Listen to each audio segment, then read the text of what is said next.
tardes, boa tarde a los asistentes de Portugal.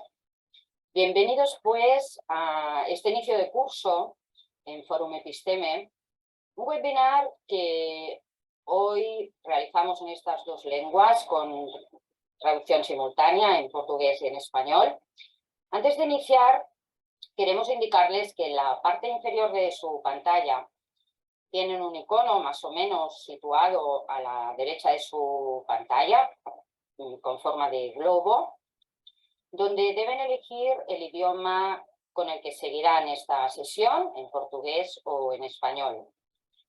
Mantengan, por favor, esta opción para todo el seminario, pero si alguien tuviera algún problema con el audio o con la traducción simultánea, pueden indicarlo a través del chat y nuestro responsable técnico, Rubén, les indicará la solución. Es un placer para la Fundación Episteme comenzar acercándonos a Portugal, un país que, como saben, fue capaz de virar el rumbo educativo durante unos años, desde 2011 a 2015, de la mano de su entonces ministro de Educación, Nuno Prato, quien tiene la amabilidad de compartir con nosotros su experiencia. Del mismo modo, es un placer contar con todos ustedes y con todos los asistentes de Portugal que nos acompañan para compartir un mismo pensamiento educativo, la defensa de la educación como necesidad de progreso humano a través de evidencias científicas. La corriente constructivista arrastra desde hace décadas ciertas confusiones educativas. Amparándose en la igualdad de oportunidades, se ha acabado bajando el nivel de los estudiantes en muchos países europeos y norteamericanos y promoviendo más desigualdad que nunca.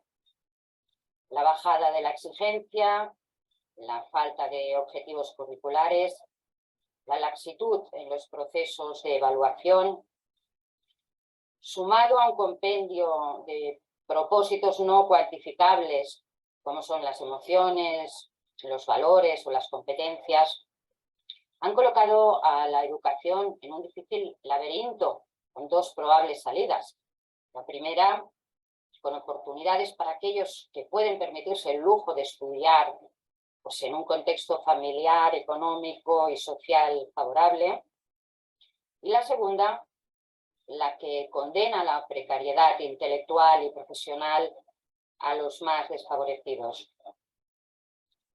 Para justificar este modelo, entre muchas razones esgrimidas por los pedagogos que asesoran en materia educativa, también se suele recurrir a la ideología, que pasa a cubrir, a entelar el espacio educativo cuando debiera estar lo más alejada posible de las aulas. Los conocimientos se adquieren con independencia de la ideología de cada cual. Las matemáticas no cambian si uno es de derechas o es de izquierdas. Pero además, los malos resultados se acostumbran a atribuir a contextos desafortunados como la pandemia o una crisis económica. Por citar algunas de las justificaciones que suelen rondar. Cuando Nuno Prato ocupó el Ministerio de Educación en el año 2011, Portugal, como tantos otros países, lo recordarán, sufría una importante crisis económica. Hubo recortes, pero la educación portuguesa mejoró. Eso fue posible porque quien llevaba las riendas educativas supo afrontar un contexto general adverso y dotar precisamente a sus estudiantes de un sistema amparado en la exigencia, con disciplinas fundamentales, comenzando por la lectura y las matemáticas, y con evaluaciones en todos los niveles, entre otras medidas. El resultado es bien conocido por todos. El rendimiento académico mejoró sustancialmente y sus alumnos alcanzaron los mejores resultados de su historia en las pruebas de TIMSS y PISA. Bien, Nuno Crato fue ministro de Educación, como comentábamos y como saben, durante los años 2011 a 2015. Desde el año 2000 imparte docencia en el Instituto Superior de Economía y Gestión de la Universidad de Lisboa. Fue también prorector de la Universidad Técnica de Lisboa. Es licenciado en Economía y doctor en Matemáticas aplicadas. Y es investigador en modelos de probabilidad y estadística. Ha trabajado para el Instituto Superior de Economía, la Universidad de las Azores, el Stevens Institute of Technology. Es Premio Europeo de la Ciencia, otorgado por la Comisión Europea. En el año 2008, el presidente Cavaco Silva le nombró comendador de la Orden del Infante Don Enrique. Y en el 2016 obtuvo la Gran Cruz de la misma orden. En el año 22, el presidente Remiro de Sousa lo distinguió también con la Gran Cruz del Orden de la Instrucción Pública. Antes de pasar la palabra al señor Crato, si me lo permiten, les adelantamos que para quienes deseen preguntarle cualquier aspecto, pueden enviar su pregunta por escrito a través del icono preguntas y respuestas situado en la parte inferior de su pantalla, y adelantarles también que quien deseen escucharlo y conocerlo en persona, el próximo 26 de noviembre estará en Barcelona como ponente inaugural del segundo Congreso de Expertos Docentes, organizados por OCRE y la Fundación Episteme, que reunirá también a otros 15 expertos educativos. Toda la información sobre este gran encuentro la haremos pública el próximo lunes a través de nuestra web y de las redes sociales. También, como último apunte, comentarles que mañana estará publicada en nuestra web una entrevista con nuestro invitado esta tarde, Nuno Crato, a quien ya le damos la bienvenida. Buenas tardes, señor Crato. Buenas tardes y muchas gracias por vuestra invitación y por la oportunidad de estar aquí con vosotros debatiendo estos temas que son tan importantes para nosotros, que son temas relacionados con la educación. No es que sea especialmente Portugal o España donde son importantes, sino que son importantes para todos los países. Mi presentación, que estarán viendo ahora, tiene el título de Portugal, una reforma educativa basada en el conocimiento, que el título está en español, pero en Portugal también se puede entender. Me gustaría decir un par de cosas sobre esta presentación. En primer lugar, que la Fundación Episteme ha tenido una gran amabilidad de invitarme para poder impartir esta presentación, y también quería decir también por haberme invitado para estar en Barcelona debatiendo temas relacionados con lo que vamos a hablar hoy. Me gustaría destacar Eduardo Santos en su iniciativa de educación de carácter de fundación, donde yo trabajo actualmente, el ISEG, que es una escuela a quien debo mucho y donde he trabajado durante muchos años como profesor de matemáticas y estadística. Y me gustaría destacar también mi código tweet, mi perfil en Twitter. Si alguien quiere seguirme, puede seguirme a través de este perfil y a través de mi página web. Me gustaría también destacar que fui ministro de Educación y Ciencia entre 2011 y 2015. Fue un periodo corto, pero muy intenso en mi vida, por la simple razón de que gran parte de lo que voy a debatir aquí se hizo durante ese periodo. Por lo tanto, es una especie como de disclaimer, una forma de deciros también que yo también fui un agente durante este periodo, y mientras estén escuchando mi presentación, que lo tengan en cuenta también. Empezaré por enseñar los resultados de los alumnos portugueses en el PISA. El PISA es, como sabéis, quizás la evaluación internacional comparativa más importante en este momento en el mundo, porque la que abarca más países, más estudiantes y que tiene más temas siendo tratados. Los tres temas principales son las matemáticas, o las tres áreas principales son matemáticas, lectura y las ciencias. Y aquí podemos ver la evolución de los resultados de Portugal en esas áreas a lo largo de los años entre 2000 y 2015. Hablaré de 2015 ahora, donde tenemos una serie de informaciones sobre lo que pasó en nuestro país.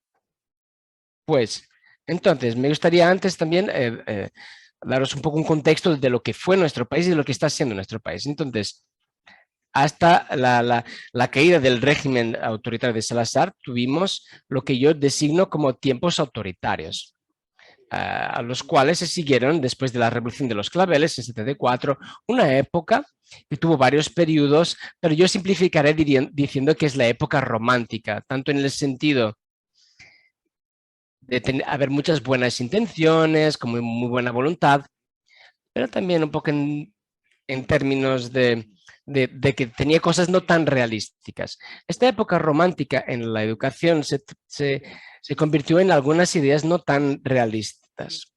Entonces, enseguida pasó lo que yo llamaré de tiempos pragmáticos, que empiezan más o menos en 2000 y que se extienden hasta 2011. Y permítanme que diga que en este periodo, que es el de gran crecimiento y de mejora de la educación en Portugal, me gustaría destacar que fue el periodo en el que estuve más involucrado que en los demás. Yo les llamo de tiempos pragmáticos y a lo siguiente le llamé conocimientos en base y ya lo diré por qué. ¿Y por qué entonces Portugal evolucionó tanto? ¿Y por qué la situación cambió con relación a lo que había? ¿Por qué era romántica y después se transformó en tiempos pragmáticos? Muy bien, pues hay un hecho muy importante que pasó en 1995, que fue el hecho de que Portugal entró por primera vez en el TIMSS. El PISA es un sistema de evaluación que funciona con base en estas tres áreas, con alumnos que han cumplido 15 años de edad, independiente del año escolar en el cual se encuentre. TIMSS es un otro sistema de evaluación anterior al PISA y que funciona en ciencias y en matemática y que se hace por año de escolaridad. Entonces el TIMSS de cuarto año de escolaridad es el más antiguo y el más conocido. El TIMSS surgió, Portugal fue evaluado durante ese periodo, adhirió a la evaluación TIMSS en 1995 y cuando las evaluaciones se hicieron públicas en 96 y 97, porque siempre tarda un poquito en que salgan las evaluaciones, se ha verificado que nuestro país había tenido un desempeño muy bajo y que tan solo 2 países estaban por debajo de nuestro desempeño. Solo 2 países, que son 2 países que sean conocidos por tener un sistema educativo muy avanzado a nivel internacional. Entonces eso fue como un shock. Y se siguió un otro shock después de este, que fue el choque del PISA, cuyos resultados salieron en 2001. Entonces, nosotros anteriormente no teníamos ninguna forma de comparar nuestros resultados con los resultados de los demás países a nivel internacional. Teníamos tan solo algunas indicaciones dispersas que nos llegaban. De repente participamos en 2 estudios que están muy bien organizados, con una base estadística muy bien organizada, y esos 2 estudios nos enseñan que Portugal estaba en una situación mala a nivel educativo, estaba en una situación mala. Entonces hubo un shock, lo que los alemanes llaman choque PISA, que también pasó con ellos, que fue algo parecido. Y lo que pasó fue que ellos pensaban... Disculpe un momentito, por favor. Es que por algún motivo la presentación no se ve. Su presentación. No está apareciendo. Entonces la volveré a ponerla. Vale. Puedo intentar hacerlo otra vez desde el principio.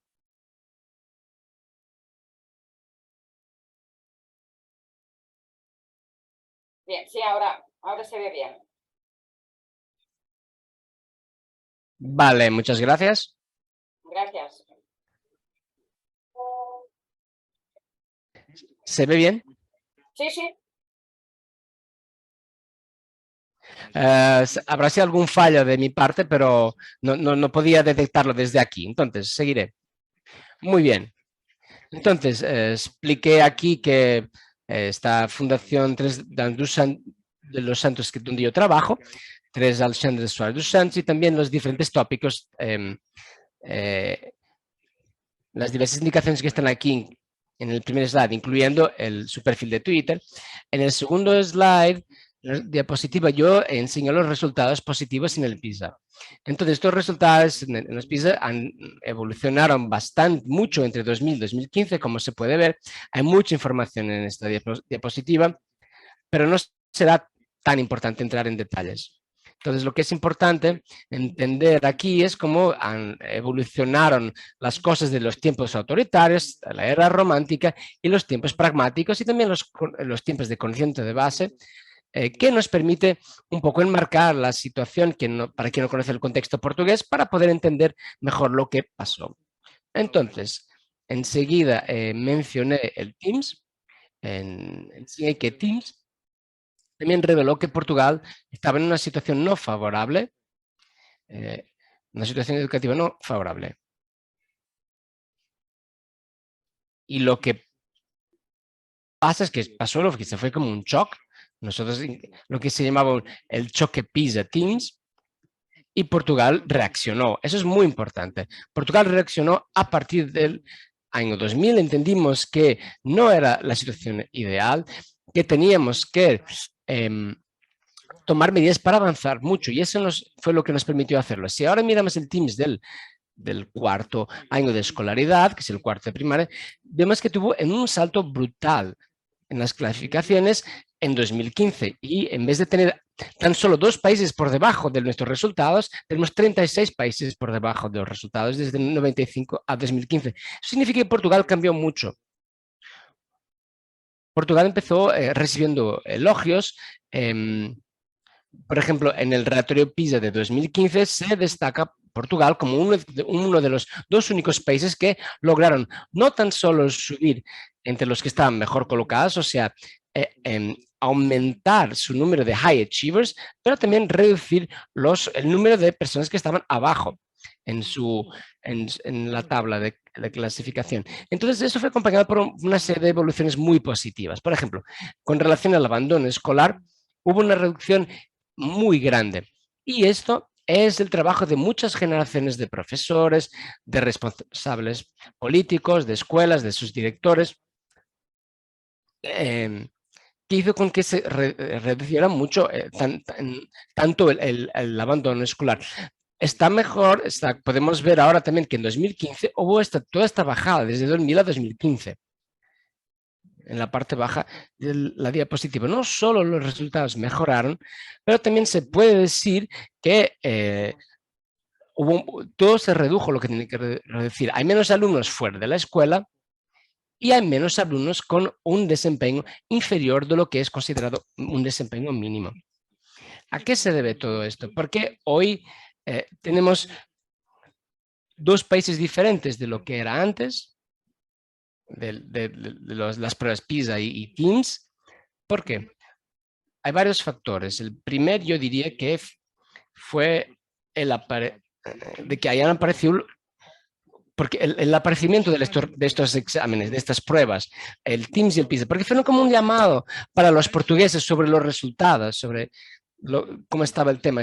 Pero si antes queremos mirar la historia, escuchar declaraciones de responsables políticos, educativos, podemos ver que había una división. Y una mayoría quizás decía, no, Portugal está en una situación óptima. Y los que decían esto tuvieron que reevaluar su idea, porque cuando llegó las pruebas PISA y Teams, verificamos que Portugal no estaba en una situación óptima. Entonces, este fue el primer factor, el choque PISA y el choque Teams, o en otro orden. en orden inverso. Después hay otros factores específicos. Por ejemplo, en 2001 hay una batalla legal que mucha gente lo hizo contra el Ministerio de Educación durante años. Estamos hablando de periodistas,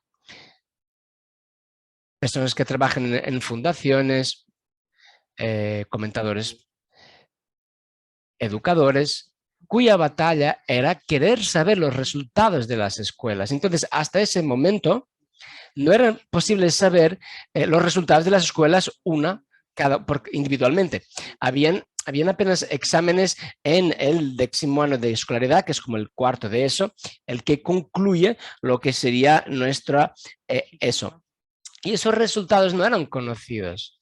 No sabíamos cómo funcionaba una escuela determinada en comparación con otra. No se sabía. Era como prohibido. El gobierno no divulgaba esos resultados. Y hubo como una batalla legal y política para que el gobierno empezara a divulgar esos resultados. Y en el año 2001, por primera vez, esa batalla legal, con instrumentos legales, la pudimos ganar con lo que en su momento, con el gobierno de su momento y con lo que pensaban. Y el gobierno fue obligado a colocar esos resultados y pudimos conocer esos resultados. Y en ese momento, algo muy importante quedó muy claro. Fue el hecho de que había escuelas en medios menos favorecidos con resultados muy razonables, incluso buenos, y escuelas en entornos favorecidos que tenían resultados no muy buenos, incluso malos. O sea, no era por haber una casualidad, no era por haber nacido en una familia culta y que presta atención a lo que sea la escuela, que un alumno obtiene necesariamente buenos resultados, ni necesariamente aquellas personas que tienen mejores condiciones de partida van a obtener mejores resultados en la escuela. Entonces eso quedó muy claro con la divulgación de los resultados de cada escuela. O sea, la escuela tiene un papel para los estudiantes y ese papel puede cambiar esa especie de condenación por el hecho de que alguien no haya nacido con los medios que otras personas más favorecidas. Y eso es muy importante porque creo de parte de profesores, de alumnos, de los padres, un gran interés en seguir lo que está pasando en la educación. Y esto cambió mucho la situación. Y es el primer factor de atención a los resultados. Después defenderé también cómo fue una cuestión central para el progreso en Portugal, la atención que se dio a los resultados. En 2015 nace otro cambio importante. La escolaridad antiguamente acababa en el 9º año, que sería el tercero de eso, y no tenía cualquier examen de conclusión. No se sabía de una manera independiente, sino que solo por lo que hacía cada escuela en la evaluación de sus alumnos, de una forma externa, independiente, no sabíamos qué pasaba con los alumnos de esa escuela, qué habían aprendido, qué es lo que no habían logrado aprender. Cuando finalmente aparece el examen del 9º año, él despierta la atención para los resultados de los alumnos. Yo creo que exponiendo esto se puede entender la clasificación que hice de lo que era la era romántica, donde creíamos que todo se resolvería porque todos eran buenos para llegar a los tiempos pragmáticos, en que realmente se ponía atención en los resultados y se introdujeron exámenes para evaluar el trabajo de los jóvenes. Introduciendo estos exámenes, no tan solo colocamos foco en los resultados, pero también un estímulo para mejorar esos resultados. Y más adelante se introdujo la evaluación estandarizada en el cuarto y sexto año de primaria, donde hay como un cambio de ciclo en nuestro sistema educativo. Estos cambios de ciclo se hacen en el cuarto año de escolaridad, en el sexto año de primaria, y después en el 9º, que es el tercero de eso, y la conclusión de lo que sería el bachillerato, que es el 12º año. Entonces tenemos un marco donde hay exámenes de cuarto, sexto, 9º y 12º. Entonces podrían ser otros años en vez de estos, sí, capaz que sí, pero es así que funciona. Entonces con estos cambios de ciclo, es donde la mayoría de los estudiantes hacen un cambio de escuela, es cuando hay el gran cambio de escuela. Entonces, en ese momento, los jóvenes que estaban en una escuela cambian a otra escuela y entonces necesitamos saber qué hizo una escuela por un alumno y la nueva. Entonces se introdujeron programas especiales de atención a las matemáticas y también a la asignatura de portugués. En 2007, un año después, se introdujo la evaluación de manuales escolares que no existían antes. Es algo bien concebido, en mi opinión, que se hizo en 2007 y que cambió también los mismos manuales escolares. En vez de tener un manual escolar que hacía un determinado autor y otro que hacía un determinado autor, después las escuelas elegían su manual solo basados en su propia opinión. Empezamos teniendo información certificada sobre cada manual a través de entidades independientes, ayudaron a eliminar errores, a mejorar los manuales y a convertir los manuales en algo más bien estructurado. Entonces, todo eso pasó con partidos políticos diferentes. En 2011 hubo un cambio de gobierno, con un partido diferente, que había estado en el gobierno, pero que no fue el que colocó en práctica el examen del 9º año y los cambios que yo describí, sino que otro gobierno lo hizo. Pero lo importante es que todos estos partidos, también considerando lo que pasó en 2011-2015, se hizo porque estábamos caminando en el mismo sentido. Entonces, en 2011 hubo el final de las competencias como base del conocimiento y empezamos un desarrollo de las metas curriculares. ¿Qué son estas metas? Son como programas educativos, pero más bien mejor especificados en términos de resultados escolares y de la adquisición de conocimiento. En 2011, las metas mejoraron y en 2012 introducimos las pruebas de 4º y 6º año de escolaridad. Como decía, han pasado varios gobiernos, podemos verlos aquí al final, 1, 2, con los ministros que estuvieron aquí, podemos ver 1, 2, 3, 4, 5, son los ministros que estuvieron en este periodo, en partidos diferentes, pero que todos trabajaron en el mismo sentido, que fue el de dar atención a los resultados de la escuela. Ponerle atención a lo que de hecho los alumnos logran y conocen. El tema de tener el conocimiento en la base es algo que yo voy a discutir más adelante. De una manera más detallada, pero quiero decir que dejamos de hablar en cuestiones generales, pero empezamos a hablar de cuestiones de conocimiento claras, que están relacionadas con lo que los alumnos saben y con lo que no saben. Muy bien, entonces esto es lo que pasó hasta 2015. Entonces, me siento obligado en decir que esto no siguió. Entonces, ¿qué pasó después? Lo que pasó después fue algo muy distinto. Y eso podremos ver en el gráfico que podemos ver aquí, que en 2016, cuando reempezaron las nuevas competencias y empezaron criticando el currículum basado en el conocimiento, hubo una caída en los resultados del PISA. Y esta caída que hubo de los resultados entre 2015 y 2018 podría haber sido simplemente ocasional, algo casual, pero yo creo que no. Se debe a que se estableció un clima diferente y que dejó de darle atención al conocimiento y empezó dando atención nuevamente a las competencias y cuestiones más vagas, no cuestiones específicas. La atención a los resultados e incluso las de conocimiento que muchos partidos hicieron entre 2001 y 2015, esa atención se deshizo. Entonces queda aún más claro si nosotros miramos lo que pasó con el TIMSS. Si miramos lo que pasó en el TIMSS, podemos ver que en 2011 se introdujo el TIMSS, había tenido resultados horribles y después eran resultados tan malos que el gobierno decidió acabar con el TIMSS, ya que eran tan malos para Portugal, era como una vergüenza nacional. Entonces el gobierno decidió acabar con ello en vez de hacer lo que tendría que hacer, que es seguir con el TIMSS y mejorar la educación. Entonces, en 2011 entró otro partido, el Partido Socialista, que reintrodujo el TIMSS. Y cuando lo hizo, verificó que estábamos en una situación mejor. Y en 2015 el TIMSS logró nuestros mejores resultados de siempre y en 2019 bajó para valores inferiores de los de 2011. ¿Y por qué considero que esto es muy importante?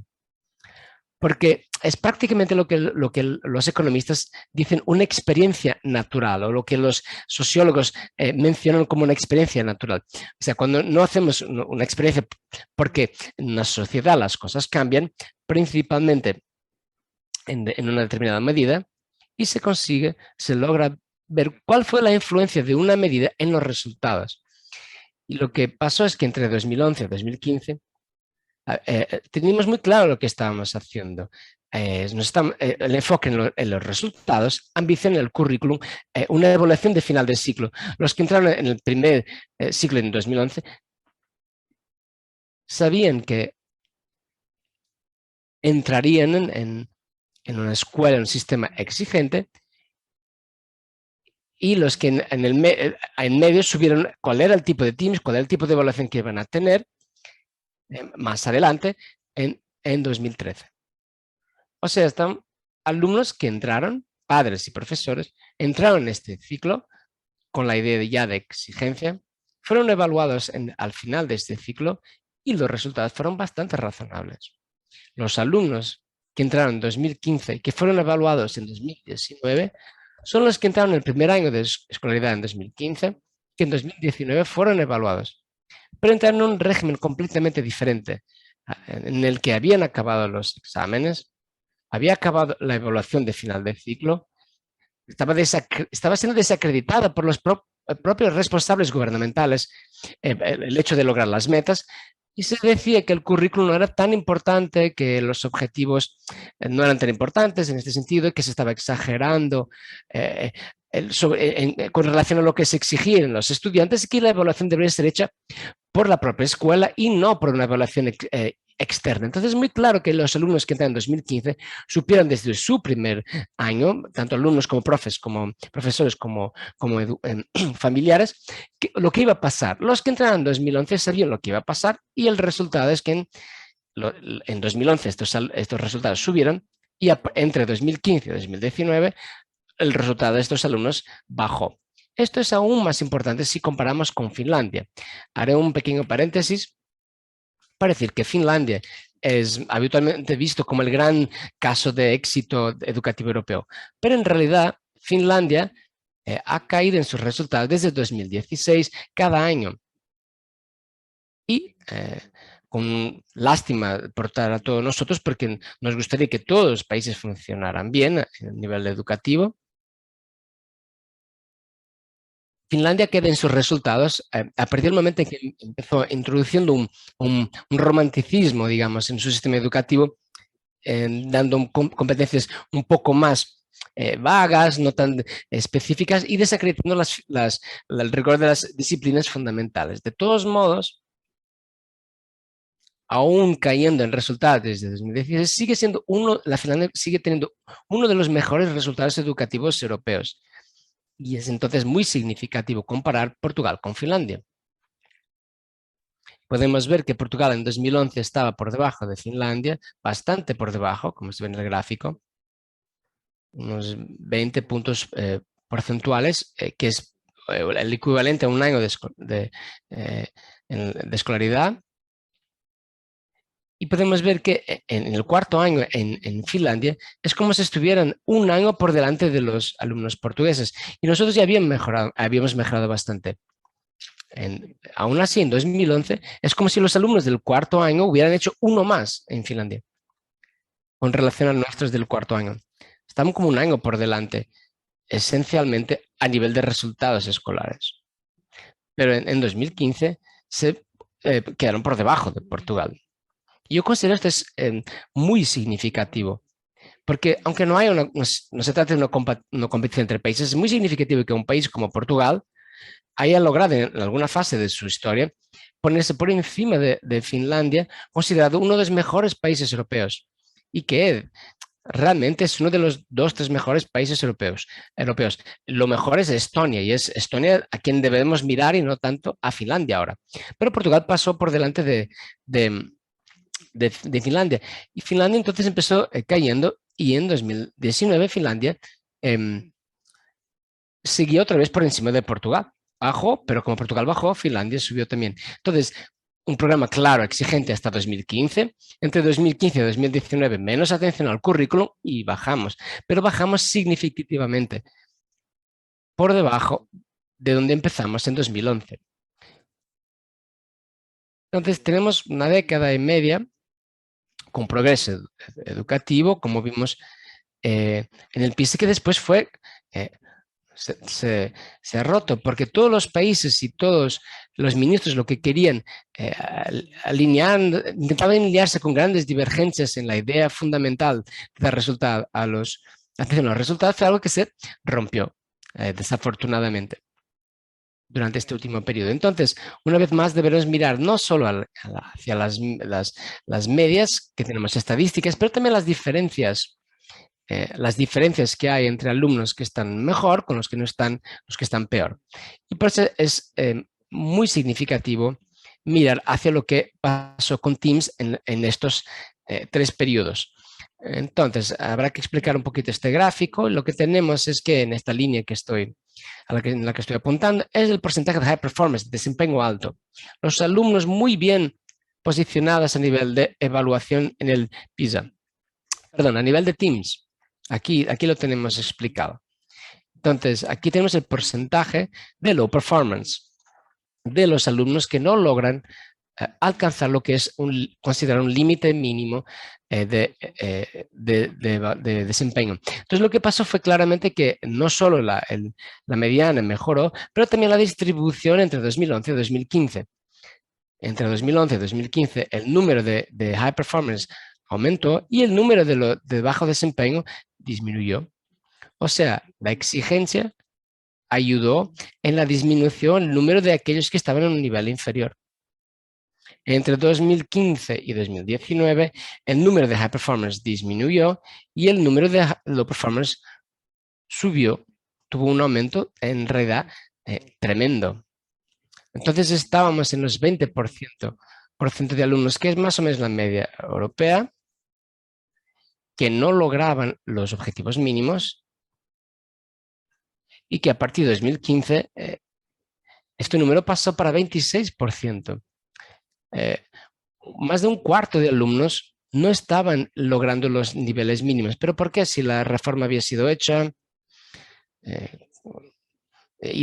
intentando que la gran reforma fuera hecha en nombre de los más desfavorecidos. Exactamente por eso, porque los más desfavorecidos necesitan una escuela exigente.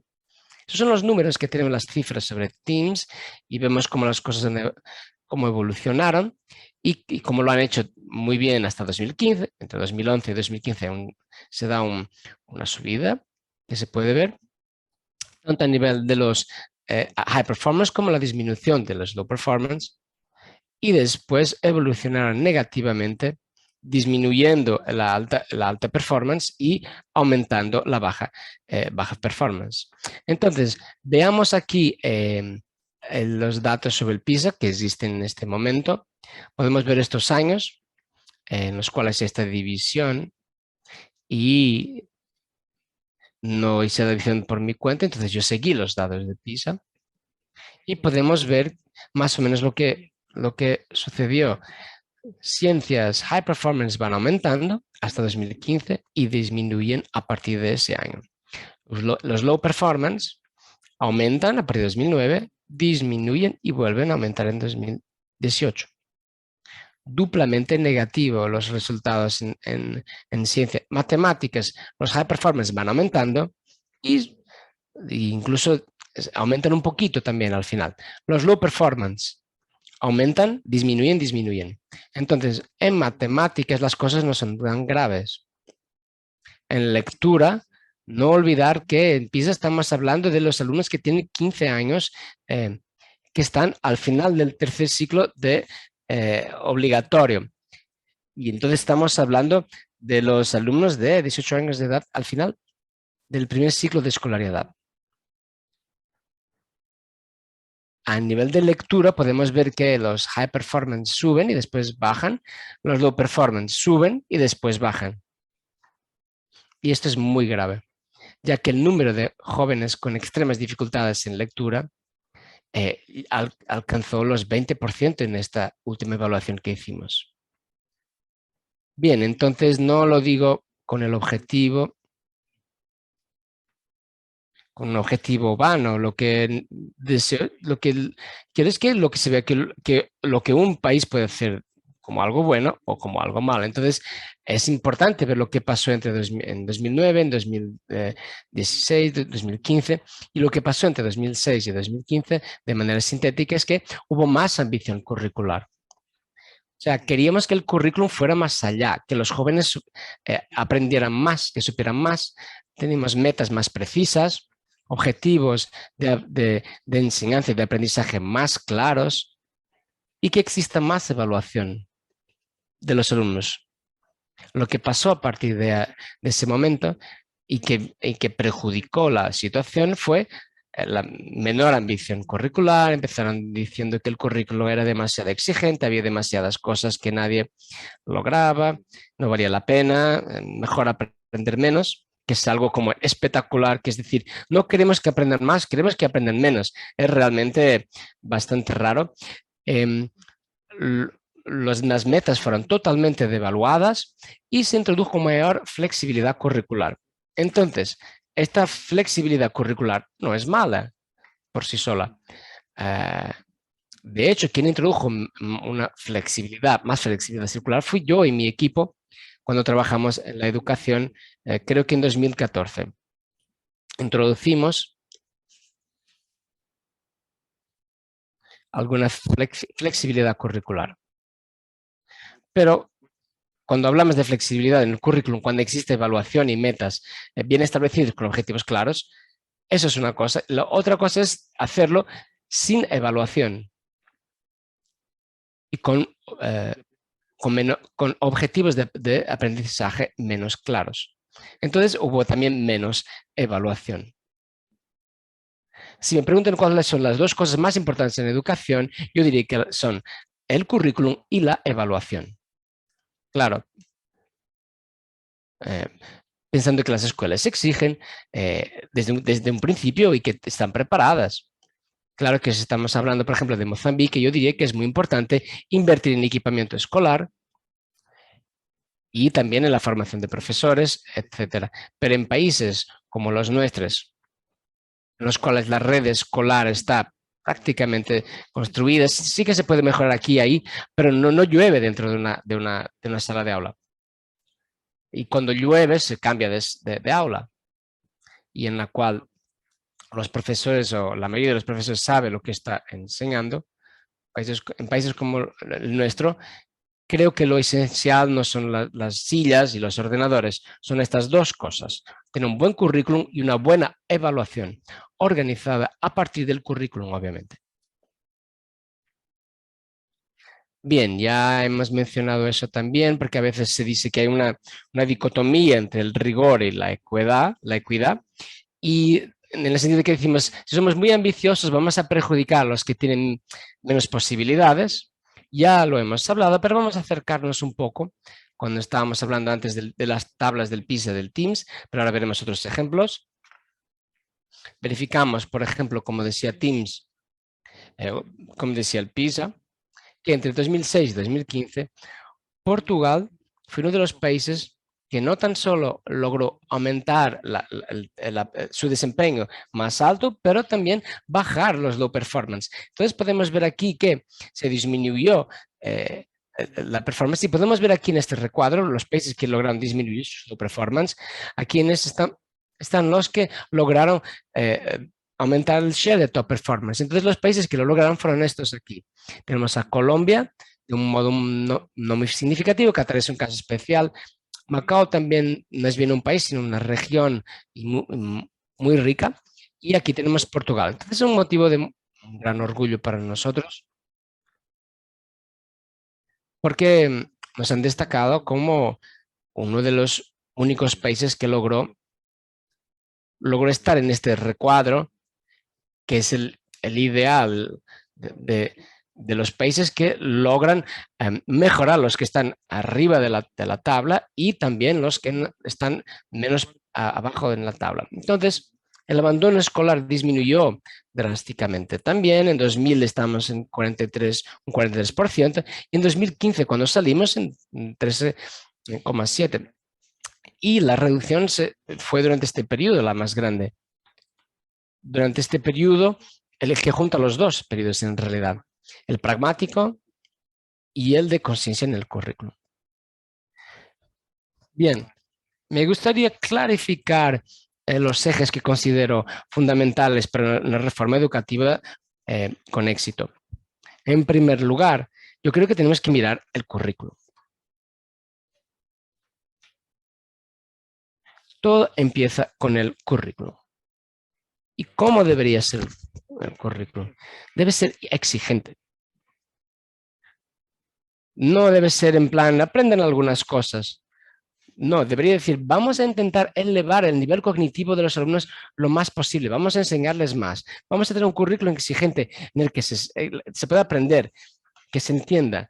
Después entrar en los temas esenciales. Y sabemos que son, en primer lugar, portugués y matemática como esenciales. Después las ciencias. Después los idiomas, historia, geografía. Son las asignaturas fundamentales, las artes. Con lo cual tenemos que dar mucha atención a lectura y matemática desde un inicio y no pensar que todo es igual y decir que todo es igual. Sí, todas las asignaturas son importantes, pero algunas asignaturas son prioritarias durante determinados años y otras que no son tan prioritarias. Y la lectura y la matemática son prioritarias en los primeros años de escolarización. Y son las áreas en las cuales deberemos dar más atención al principio. Entonces, no basta que sea un currículum exigente y esté centrado en los temas esenciales. Tenemos que tener metas y objetivos bien estructurados y que sean progresivos y que se vayan encajando, que se encaje una cosa con la otra. No tener aprender Revolución Francesa, después la prehistoria y volver después al tiempo de Carlos V y después empezar hablando de Felipe IV. No se trata de eso. Lo que hay que hacer es tener un currículum que esté bien estructurado, en que los temas se encajen, que el alumno vaya aprendiendo una seguido por encima de la otra, para que sienta que está progresando en ese currículum y que vea que hay un sentido en lo que está aprendiendo.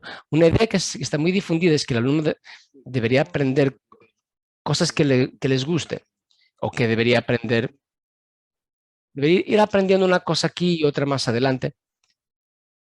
Pero la realidad es que si el alumno aprende las cosas de una manera estructurada, si va acumulando su conocimiento por encima de más conocimiento, el alumno logra ver un sentido en lo que está aprendiendo y también empieza a gustarle lo que está aprendiendo, más que estar aprendiendo cosas dispersas. Entonces también es muy importante haber un conocimiento en la base. Se habla mucho de un currículum basado en competencia y en sus aplicaciones. Sí, pero las aplicaciones son cosas desconexas. El conocimiento sí que son cosas que son conexas. Yo para aprender a cambiar el neumático de un coche tengo que saber lo que es la presión, más o menos, lo que es la presión atmosférica, la presión del interior del neumático, qué son los tornillos, cuál es la presión, la fuerza en los tornillos. Pero es algo que está desconectado porque a partir de ahí yo no aprendo más otras cosas, no aprendo otra cosa interesante como por ejemplo lanzar un cohete hecho en plástico. No, esto es una competencia, una capacidad que está desconectada, es desconexa. Y para tener conocimientos conexos yo tengo que tener un conocimiento de base. ¿Qué es una fuerza? ¿Qué es un fluido? ¿Cuál es la presión de los fluidos? Necesito saber cosas que tienen sentido unas con las otras. Y para eso necesito basar mi currículum en el conocimiento. En segundo lugar, yo diría que hace falta una evaluación frecuente. Currículum y evaluación son las dos cosas fundamentales. En Portugal, esa evaluación frecuente significa una evaluación en los finales de los ciclos. Como habíamos dicho, el cuarto, el sexto, el noveno y el decimosegundo. El noveno es el tercero de ESO y el decimosegundo es el segundo de bachillerato. Y también la posibilidad de tener una comparación de las evaluaciones externas, porque son bastante más equitativas que las evaluaciones que se hacen internas, porque las internas tienen siempre un grado más elevado de subjetividad. Hay que hacer las dos. La evaluación tiene que ser hecha en varios aspectos, la formativa, la diagnóstica, sumativa, varios aspectos de la evaluación interna, externa, estandarizada, no estandarizada. Pero necesitamos evaluación externa para comparar lo que está pasando en las escuelas con una meta que se pueda entender. Si no, cada escuela da su mejor y eso no es suficiente. La evaluación debe ser vista como un incentivo hacia la mejora. Muy bien, entonces todo esto significa tener un currículo exigente de evaluación incentivarán los alumnos en su avance. Y los que no avanzan, ¿qué hacemos? ¿No los aprobamos, los retenemos? Yo creo que este dilema no está bien puesto. Lo que hace falta es crear condiciones para que todos adquieran los conocimientos de base para poder aprobar al siguiente ciclo de escolarización. Y a veces la escuela no logra hacerlo para todos a la vez. Hace falta un programa adicional o varios programas que pueden combatir la falta de éxito o conseguir una intervención en el tiempo debido para poder suplir problemas. Entonces, por ejemplo, horas especiales, que esta vez no sea tan fácil de conseguir como grupos temporarios de alumnos que tienen determinadas dificultades que pueden juntarse al final de las clases con un profesor especial para darles un apoyo especial. Es completamente erróneo en mi opinión que uno sea exigente a evaluar y después que los alumnos, voy a decir algo que en portugués, que no es un portugués muy correcto, pero los alumnos que se espabilen, que resuelvan las cosas por su cuenta. Eso está completamente errado. Déjalo para los alumnos que lo hagan. Hay momentos en que tenemos que ayudarles y en esos momentos tenemos que tener un programa que pueda luchar contra la falta de éxito. Tenemos que mirar con tiempo las dificultades y encontrar metodologías para poder solucionarlas. Yo más adelante puedo hablar de los métodos que nosotros seguimos, pero toda la gente puede llegar a un nivel razonable, como dicen en inglés, la misma idea. Muy bien. Otra cosa que yo creo que le da soporte a esto, que es la autonomía escolar. Si le damos créditos a las escuelas y la posibilidad de que puedan adaptarse para apoyar a los alumnos con dificultades, si les damos incentivos basados en en los aspectos en los cuales la escuela puede progredir, logramos la autonomía escolar. Un error muy frecuente que pasa en estos casos es hacer autonomía sin evaluación. Es el peor error que podemos hacer autonomía sin evaluación.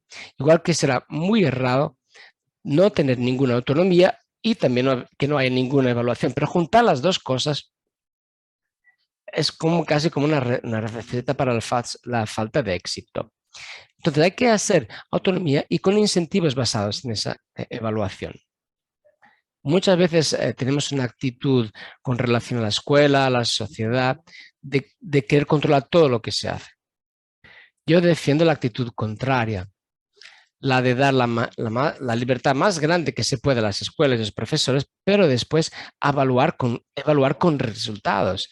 Entonces, todo lo que a escuela las personas deberían entender es que tenemos que tener libertad, autonomía para resolver los problemas, pero después, enseguida, esa autonomía es ser evaluada. El resultado de esa autonomía tiene que ser evaluado. Además, algo que se debate mucho son los recorridos vocacionales. Entonces, nosotros realmente necesitamos esa trayectoria, principalmente en la ESO, a partir de los alumnos a partir de los 15 años, incluso antes. Para ellos necesitamos ofrecerles caminos alternativos, por ejemplo, cursos vocacionales. Esos cursos vocacionales funcionan bien si hay como un apoyo de las empresas desde un inicio, porque esas alternativas hacen que los alumnos puedan progresar. ¿Qué hace falta para los alumnos? Pues lograr que puedan tener una formación profesional que después no les cierre la puerta para seguirlos con su enseñanza. Les beneficia a los alumnos que quieren hacer este estudio profesional, también beneficia a los que no lo quieren hacer. Entonces, esta posibilidad es algo muy importante. Y esto es donde empieza todo esto. Empiezan con un currículum. Todo comienza con el currículum, el plan de estudios. Bueno, ya hablé durante casi una hora. Os dejaré ahora con algunas referencias para el caso que quieren explorar un poco más todo lo que he expuesto. Tengo 2 artículos que están escritos en inglés, desafortunadamente, pero el primer que tenemos aquí está traducido hacia el español. Y con el titular podemos ver que es más o menos el que tenemos aquí, Reformas Educativas en Portugal. Lo podemos buscar online y es de acceso abierto. Y ahí tengo otro artículo también más reciente. El primero es de 2021, todavía no tiene el resultado de los Teams. Y tengo otro de 2022 que se llama Math Curriculum Matters, que se encuentra online también en el European Mathematical Society Magazine. Con lo cual, si desean conocer y profundizar un poco sobre lo que he estado exponiendo, estos 2 artículos lo explican quizás que mejor que mis palabras, o por lo menos de una manera más sistemática todo lo que acabo de exponer. Hay también un libro que yo recomendaría que no es tan solo escrito por mí, en el cual yo fui coeditor o fui editor. Ha sido escrito en varios países que evalúa los resultados de PISA y que tienen una serie de recomendaciones y que tiene acceso abierto también, que habla de eso, de concentrarnos en lo que es fundamental, tener un currículo exigente, rico en contenido y en conocimiento. Rico en conocimiento, no en competencias, sino rico en conocimiento es lo importante. Que tenga evaluación frecuente y rigurosa y que apoye a todos los estudiantes sin bajar la exigencia. Y finalmente, dejaré una frase que yo considero que es una de las más profundas que considero, a pesar de que parezca banal, que es de un economista de Estados Unidos que decía, más o menos lo que está aquí. Él no hablaba de resultados educativos, hablaba de resultados en general. Y decía que las políticas educativas deben ser juzgadas por los resultados educativos y no por las intenciones y por las declaraciones políticas. Este es uno de los errores más grandes que se comete. Es decir, ellos están haciendo bien porque están logrando reducir igualdades. No, ellos están haciendo bien porque están preocupados con las competencias de los alumnos. No, ellos están haciendo bien porque los alumnos sienten ilusión. No, ellos están intentando darle ilusión a los alumnos. Pero al fin y al cabo hay una cosa que importa. Y lo que importa siempre es lo mismo. Los alumnos han aprendido más. Realmente han aprendido más. Están más bien preparados, no tan solo en conocimiento, pero también en sus capacidades. Están mejor preparados para enfrentar el futuro. Esa es la cuestión esencial y la que debemos ponderar siempre que hablamos de un análisis de algo social y sobre todo de algo tan importante como la educación. Y os dejo aquí. Muchas gracias. Muchísimas gracias, señor Crato, por la claridad de la exposición de esta conferencia. Ahora llega el turno de preguntas por parte de nuestros asistentes, que les recordamos pueden formularlas por escrito, ya han llegado algunas, a través del icono de preguntas y respuestas. A mí me gustaría simplemente, mientras van llegando más preguntas, realizarle una. Usted fue capaz de establecer un currículum exigente y una evaluación rigurosa, pero ha comentado también que en el año 2014, creo que ha dicho, usted y su equipo fueron también capaces de introducir una cierta flexibilidad.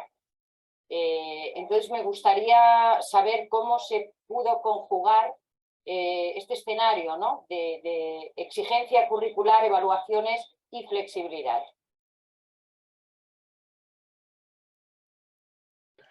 Muy bien, es una pregunta muy importante.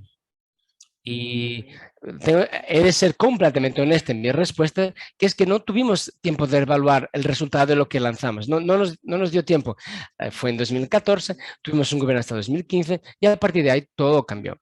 Entonces, no puede decir exactamente, ni decir exactamente, daros la evaluación de lo que se hizo, pero puede decir lo que estaba en nuestras intenciones, cómo nosotros concebimos el programa, que no es lo mismo que decir cómo funcionó, pero puede decir cómo ha sido, cómo fue concebido. Se concibió con dos notas importantes. La primera es que la flexibilidad no incidía sobre los contenidos principales. Esa es la primera nota importante. Y la segunda, que los contenidos esenciales serían evaluados al final para todos los alumnos de todas las escuelas. O sea, dando historia como un ejemplo. Todos los alumnos deben conocer un poco de la historia mundial, ¿verdad? Y lo que deben, y cuanto más conozcan, mejor. Entonces, lo que deben conocer de esa historia tiene que tener varios marcos fundamentales. La primera guerra, el fascismo, lo que fue la Segunda Guerra Mundial, el comunismo, y esto hablando solo del siglo XX. Pero los alumnos pueden estudiar más y saber más, algo más sobre su tierra, por ejemplo. Por ejemplo, los alumnos de Granada pueden querer saber un poco más sobre cómo fue, qué pasó en el siglo XX en Granada, o si hablamos de la historia mundial y hablamos, dando un ejemplo de España en los últimos, desde los Reyes Católicos, digamos. Todos los alumnos deberían saber qué fue Granada, qué significó la caída de Granada, la reconquista, la expulsión de los judíos. Todos los alumnos deben saber esas cuestiones fundamentales, pero la gente que vive en Granada quizás quieren y deben tener la flexibilidad curricular para tener algunas clases más, puede ser incluso un mes más, específicamente sobre Granada, porque es su tierra y es lo que están viendo en su vida y pueden entender mejor la historia de toda España si también saben más sobre Granada. Entonces, son dos notas. Los conocimientos esenciales se mantienen y hay flexibilidad en relación a los alumnos. Pero no es flexibilidad total con relación a todo. Una escuela podría decir, vale, pues nuestros alumnos estudian cómo sumar, pero no cómo multiplicar. No, eso sería un disparate total. Una tontería. O sea, hay un currículum fundamental, después flexibilidad para hacer otras cosas. Muy bien, pues si le parece, empezamos ya a pasar a las primeras preguntas. Antonio Jimeno le consulta si cree que es posible un descenso de los resultados de Portugal en las pruebas PISA de 2022, que se conocerán en diciembre de 2023, y si hará estos resultados harán que se restablezcan las evaluaciones a final de etapa en Portugal.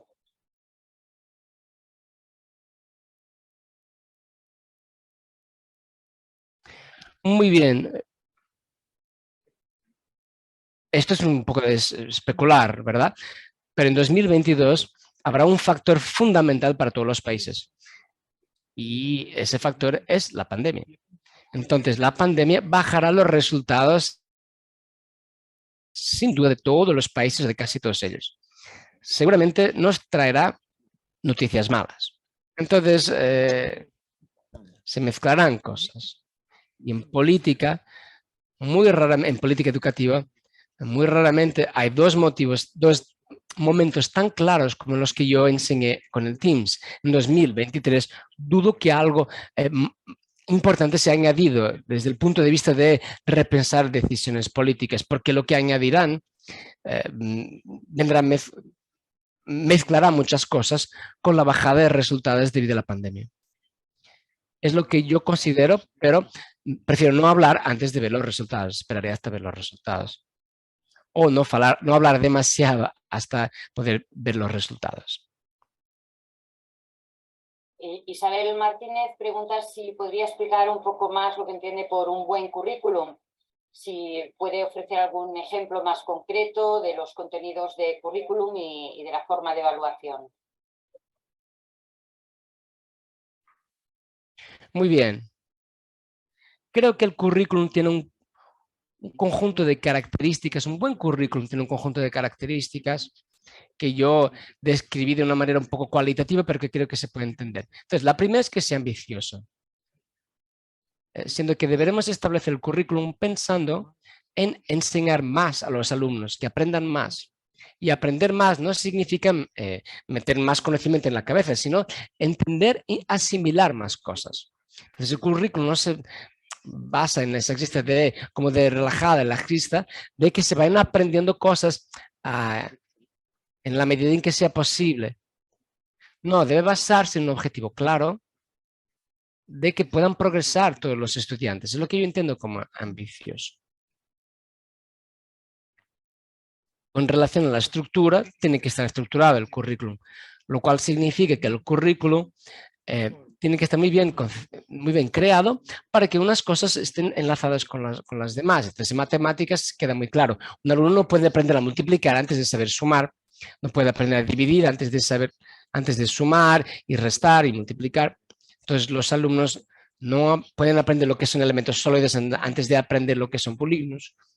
Entonces, bueno, quizás este último ejemplo no sea lo más recomendado, pero quiero decir que hay muchos temas, muchas asignaturas que pueden dar de una manera desconexa, pero que pueden ser dadas, pues se pueden impartir de una manera conexa, y que una se construye por encima de la siguiente, como si fueran capas. Uno aprende uno, después aprende la siguiente.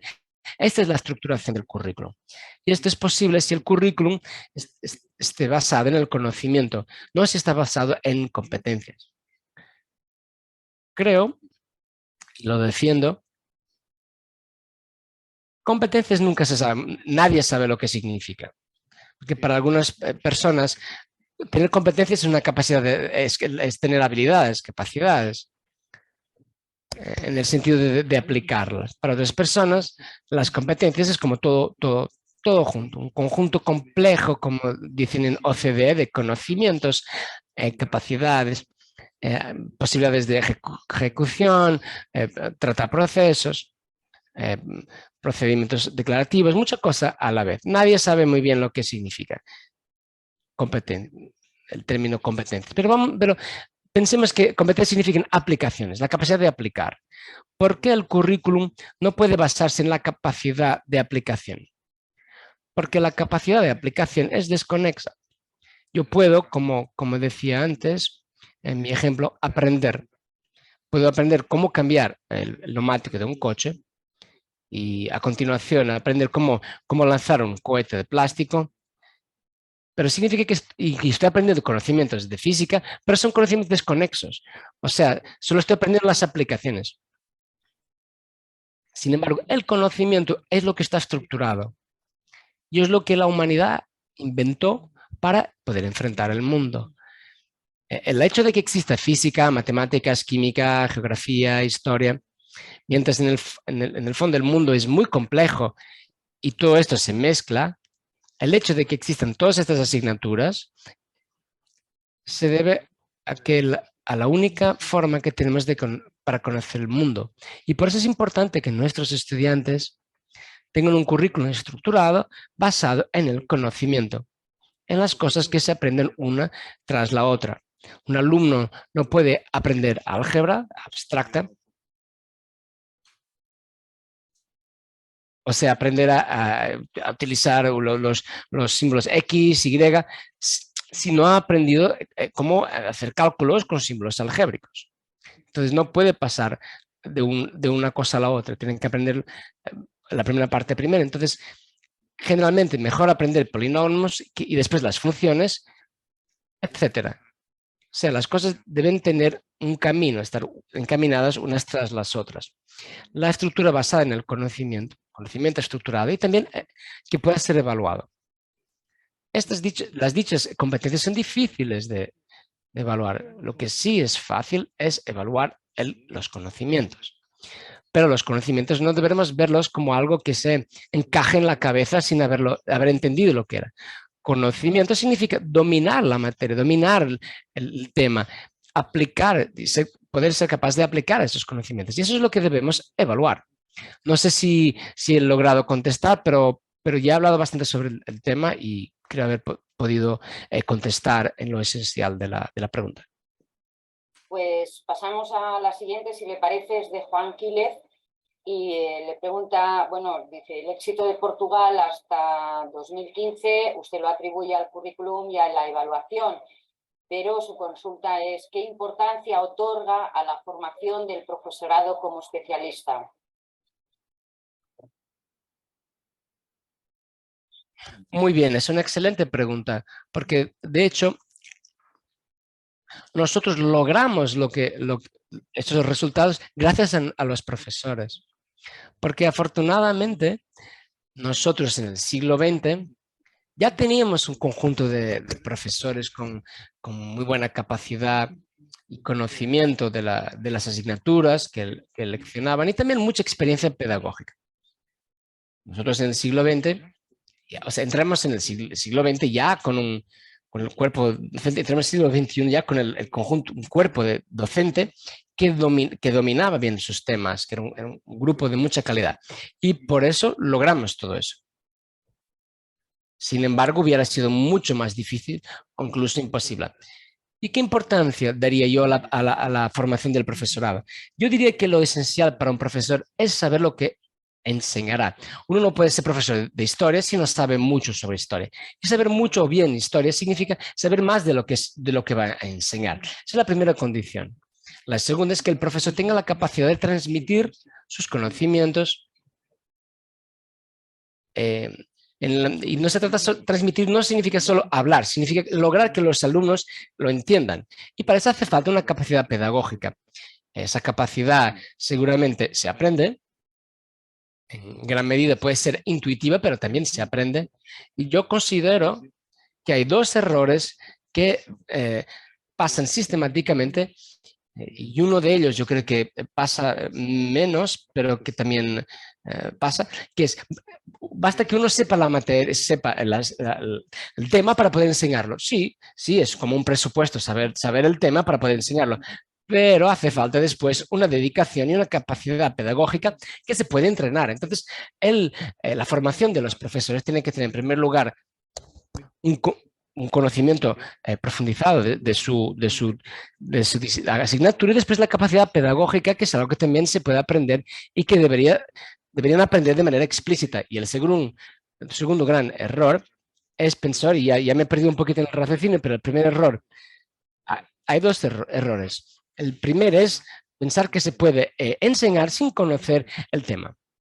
El segundo error es pensar que se puede enseñar conociendo el tema, pero no dándole atención a los métodos pedagógicos. Son las dos cosas que hay que lograr.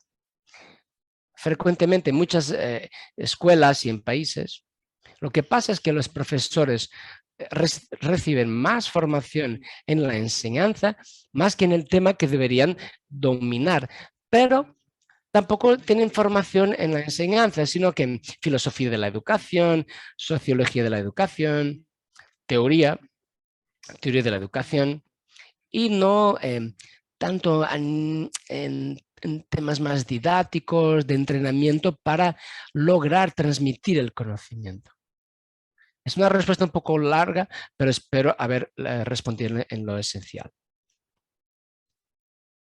Jorge Sánchez le comenta, una fundación española muy influente en el ámbito educativo y en el político, en su página web afirma en un artículo titulado Portugal, un modelo educativo de referencia, que la clave del éxito portugués es tanto el consenso con los agentes educativos del país como el dejar el currículum a un lado. Le pregunta que qué le parece esta interpretación.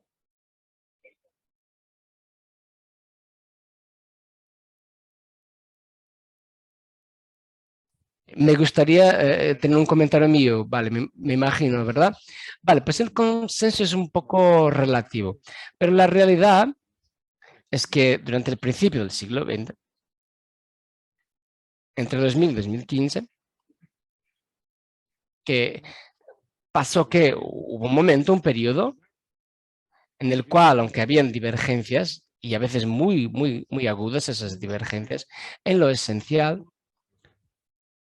todos los dirigentes políticos en la educación dieron atención a los resultados y en el incremento de los resultados. Entonces, hubo un consenso y hubo estabilidad.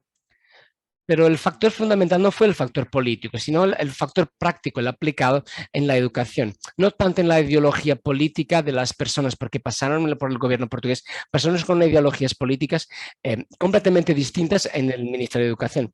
Y algo de dejar a un lado el currículum, creo que Portugal dio mucha atención al currículum y subió sus resultados cuando empezó dando mucha atención al currículum. Pero Hilario Silva le pregunta su opinión acerca del diseño universal para el aprendizaje, que es una de las bases pedagógicas de la nueva ley educativa en España.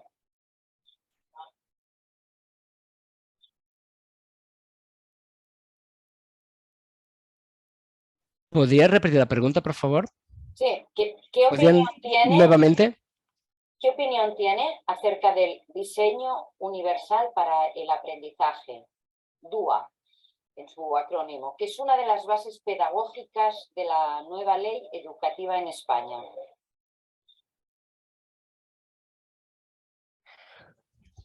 Lo desconozco, no conozco para pronunciarme, no podría pronunciarme. Lo siento. Adriana Chacón pregunta que si se modificó también el currículum propuesto para la formación de los maestros y profesores en las universidades bajo su mandato.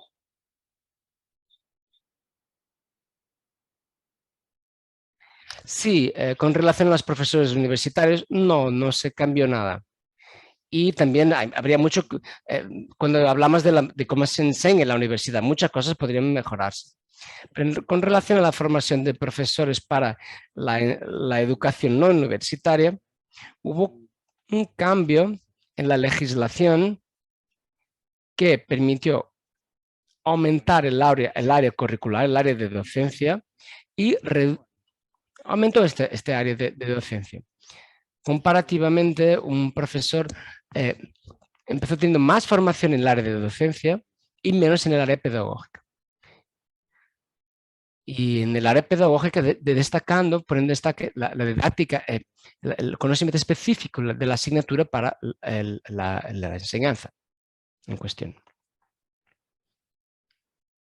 Una pregunta de Irene Murcia, nos dice, hay países como hace años en España en los cuales se pone mucho el acento en metodologías con una falta de evidencia científica, como por ejemplo el ABP, el trabajo por ámbitos, el abuso de la tecnología.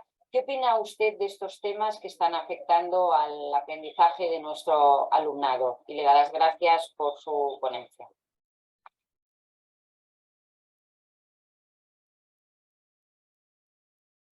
Muchas gracias. Sí, es verdad. No es solo Portugal y España, todos los países del mundo prácticamente, todos los países que yo conozco, le dan mucha atención a lo que se puede llamar mitos educativos. Son cosas que se difunden y que no tienen cualquier base científica ni base de experiencia.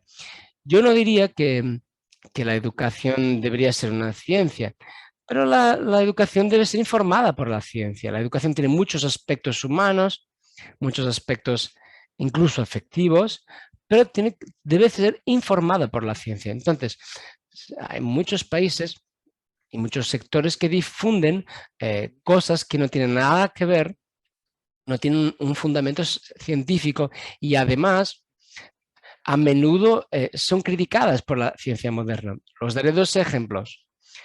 El de los estilos de aprendizaje. Hay muchas personas que dicen que existen estilos de aprendizaje que deberíamos adaptar la enseñanza al estilo de aprendizaje de cada alumno. Hay alumnos más auditivos, digamos, hay otros alumnos con tendencia más a la visualización, kinestéticos, hay muchos tipos de alumnos y la enseñanza debería adaptarse a ellos. Yo creo que es algo que no tiene ningún fundamento, evidencia científica. Entonces existen unos cuantos argumentos científicos incluso que van en contra. Esa es la segunda cosa. No tiene evidencia científica, pero está muy difundida el primer punto que acabo de mencionar. Y en segundo lugar, quería decir la idea de que la memoria no es importante para la enseñanza, que no deberíamos memorizar cosas. Esto no es que sea totalmente errado, pero también sobre lo que es memoria. La memoria es lo que tenemos adentro de nosotros y con lo cual raciocinamos. Decir que no debemos memorizar cosas, porque lo importante del raciocinio es algo completamente erróneo. Esto es algo muy ideológico y no solo no tiene fundamentación científica, pero que en este caso sí que existen investigaciones científicas, un conjunto amplio, que desmontan completamente esta idea de que la idea no es importante. Al contrario, la idea es muy importante, la memoria es muy importante para hacer el raciocinio. Entonces, esto está bastante claro y estas ideas siguen pasando, esta difusión de estas ideas. Es importante que nos preocupemos con estos temas y procurar saber lo que nos dice la ciencia y dentro de lo que nos dice sobre los distintos temas para informarnos en nuestros debates y en nuestras prácticas. Os hablaba también de la iniciativa Educación, que es una iniciativa de carácter fundacional en la cual yo trabajo, que en su web se preocupa en divulgar estudios modernos sobre temas educativos para que los profesores, padres y todos los que se interesen por educación puedan entender qué es lo que se debate en la ciencia que pueda tener una implicación para la educación. Isabel Martínez, le gustaría saber qué opina sobre potenciar la competitividad dentro de la escuela.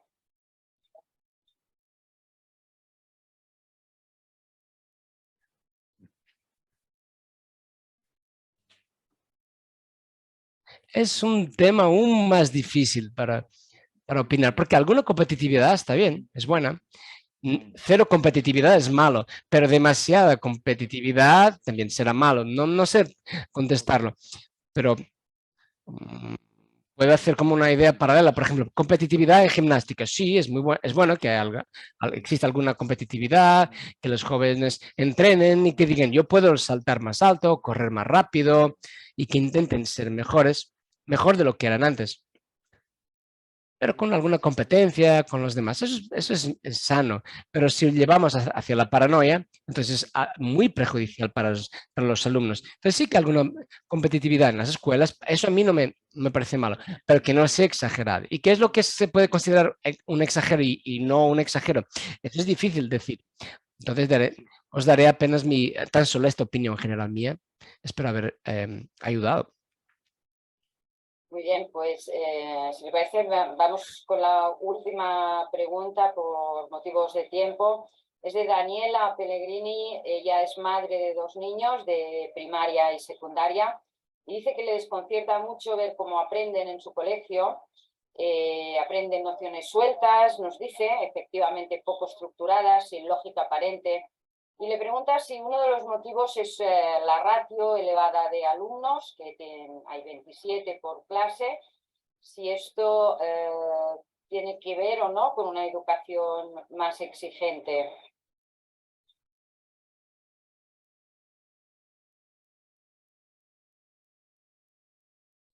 No sé si entendí bien la pregunta, pero el tema es importante. Sí, bueno, esta madre tiene 2 niños que ella ve que aprenden nociones poco estructuradas y sin lógica, ¿no? Pues supongo que cuando les pregunta a ver qué habéis aprendido hoy en la escuela, no acaba de ver una coherencia de contenidos y le pregunta si la ratio es... si la ratio es uno de los motivos, porque dice que hay 27 alumnos por clase, y esto podría impedir ofrecer una educación más exigente.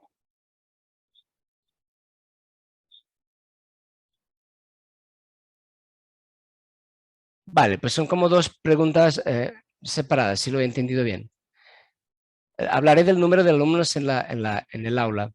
No sé qué número de alumnos hay en las aulas en España, pero aunque sorprende mucho a la gente, no es una cuestión esencial. Para mejorar los resultados escolares, el número en el aula no es una cuestión esencial. Lo hemos visto en varios países, en estudios en los que no detectan una influencia decisiva del número de alumnos en la calidad del aprendizaje. Este es un tema. El otro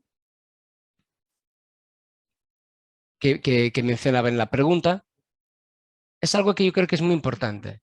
Si los padres no logran seguir lo que pasa en el aula, significa que algo no está bien. Una de las ventajas de un currículum nacional bien estructurado es el hecho de que después tengan manuales escolares muy bien estructurados, que los padres sepan lo que los alumnos están aprendiendo y pueden a partir de ahí ayudarles. Entonces, si un alumno o joven llega a su casa un día y hablan de una cosa, otro día de otra, y el padre no logra ver la conexión que hay entre los temas, es que significa que algo está mal, no está bien. Así que el padre tiene que lograr ver la conexión entre las cosas. El currículum es importante entre varias cosas, porque orienta el aprendizaje. Para los autores de los manuales, orienta también a los profesores, los padres, orienta a los alumnos, las escuelas y también aquellos que hacen la evaluación, los que hacen los exámenes nacionales y los que no son nacionales.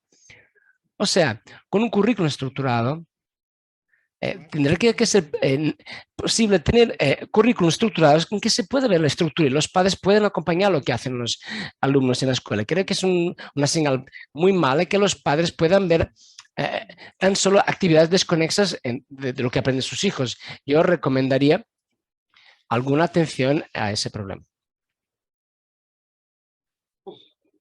Y creo que ahora sí que he podido contestar la pregunta. Muchas gracias.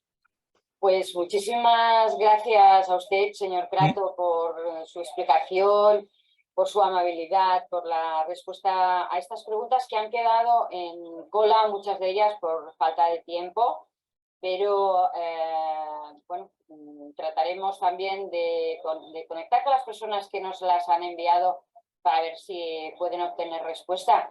Y si no, el día 26 de noviembre, como les comentaba anteriormente, ustedes saben que Nuno Crato estará con nosotros de forma presencial, lo podremos conocer personalmente y escuchar durante una hora en la lección inaugural que abrirá el segundo congreso de expertos docentes que tendrá lugar en Barcelona durante el sábado 26 y del cual les informaremos a partir del próximo lunes a través de nuestra web y de las redes sociales. Nosotros llegamos al fin de este interesantísimo encuentro con Nuno Crato, a quien reiteramos nuestro agradecimiento, al igual que a todos ustedes por su atención, por su participación. Les recordamos que mañana publicaremos una entrevista en nuestra página web con Nuno Crato, donde abordamos algunas de las cuestiones que se ha podido tocar esta tarde, pero muchas otras que también pueden ser de su interés. Y comentarles también una última cita que tenemos el día 19 de octubre con motivo de la publicación de un libro completamente transversal que acaba de salir con varios autores de varias ideologías políticas. Antes hablábamos de que la ideología no debería de entrar en el ámbito educativo, ni mucho menos en las aulas. Pues bien, aquí hay una amplia representación también de expertos educativos que han publicado un libro conjunto, es La educación cancelada, y el próximo 19 de octubre, aquí, en este mismo espacio, Forum Episteme, tendremos a sus dos coordinadores, David Rabadá y Andreu Navarra, junto con dos de los escritores que participan en esta publicación conjunta. Sin más, nos despedimos de todos ustedes, agradeciéndoles una vez más su asistencia, su participación y emplazándoles pues al mes de octubre y al mes de noviembre con Nuno Crato, el 26, recuerden. Muchísimas gracias a todos y buenas noches. Gracias.